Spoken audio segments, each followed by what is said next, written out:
पिछले कुछ वर्षों में हमारे जो त्योहार है उसका जो पश्चिमीकरण हुआ है, जो हमारी विरासत है, विरासत कैसे, ये धर्म की विरासत है जो हमारे को पूर्वजों से हमको मिली है और हमको उसको सहेजने के बजाय हमने उस पर विकृतियां पैदा कर दी। हम लोग एक बार कहते हैं धर्मस्व जयोस्तु,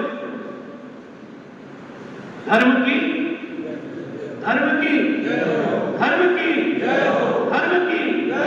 अधर्म का, लेकिन अधर्म का नाश नहीं हो रहा है, और इसमें जो सबसे ज्यादा भटका हुआ है वो हमारी आज की युवा पीढ़ी है। और कहीं ना कहीं बुरा ना माने, लेकिन अगर इसमें कहीं कुछ गलती है तो हमारे बुजुर्गों की भी गलती है,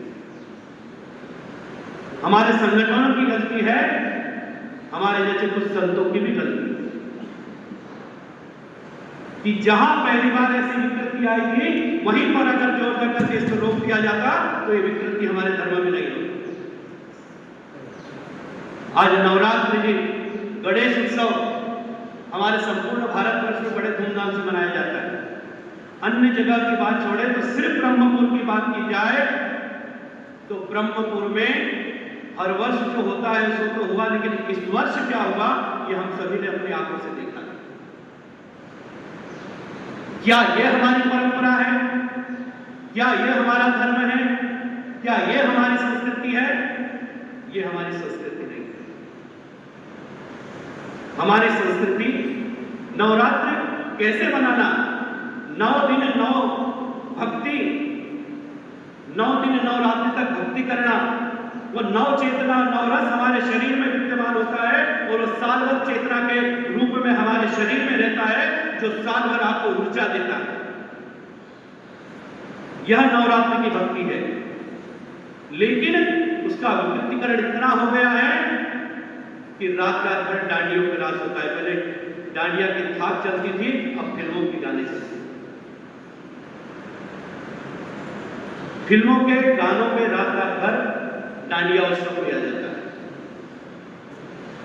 आरती होने जाती है, हम लोग भी स्वयं आरती करने जाते हैं तो मुश्किल 15 या 20 लोग खड़े होते वाले, और लेकिन जैसे ही उनका गरबा उत्सव शुरू होता है तो वहां कम से कम 100, 200, 300 लोगों की भीड़ लग जाती है। विडंबना तो यह है कि अब पिता अपने बच्चियों को फिल्मी गानों पर डांस करके बड़े पसंद होते हैं। हम किस ओर जा रहे हैं, ये बात हमें समझना होगी। और कहीं ना कहीं मैं हमारे संगठन को भी बहुत बहुत साधुवाद देता हूं कि कुछ तो पहल इन्होंने की है और इस पहल का कुछ न कुछ परिणाम भले से संपूर्ण भारतवर्ष में हो, लेकिन इस ब्रह्मपुर जिले से अवश्य शुरू हो जाए, अवश्य उसका कुछ न कुछ परिणाम मिलेगा। और मैं तो ज्यादा नहीं कहता, तो मैंने वहां एक संकल्प दिलवाया और इसमें एक चीज और कमी रह गई, इसमें मातृशक्ति और होना चाहिए।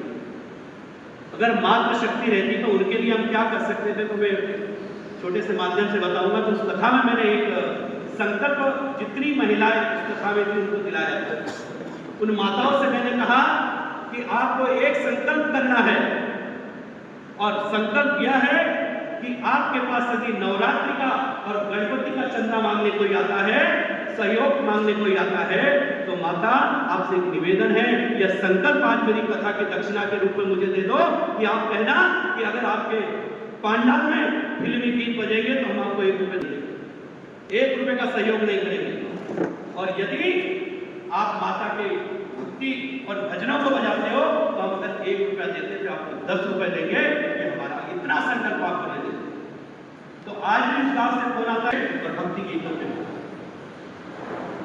इसके लिए हमें प्रयास करना चाहिए कि हम लोग तो प्रयास करें, लेकिन मातृशक्तियों को इसमें जोड़ें, क्योंकि हम लोग एक सीमित स्तर तक जाते हैं, लेकिन मातृशक्तियां घर पे रहती है, अपने बच्चों को संस्कार दे सकती है, बच्चों को समझा सकती है। तो यह प्रयास हमें करना चाहिए और ज़्यादा न कहते हुए अपनी वाणी को विराम दूंगा और बहुत बहुत साधुवाद संगठन को मेरे लायक जो भी सहयोग होगा मैं उसे करने के लिए सदस्यों करूंगा। हर हर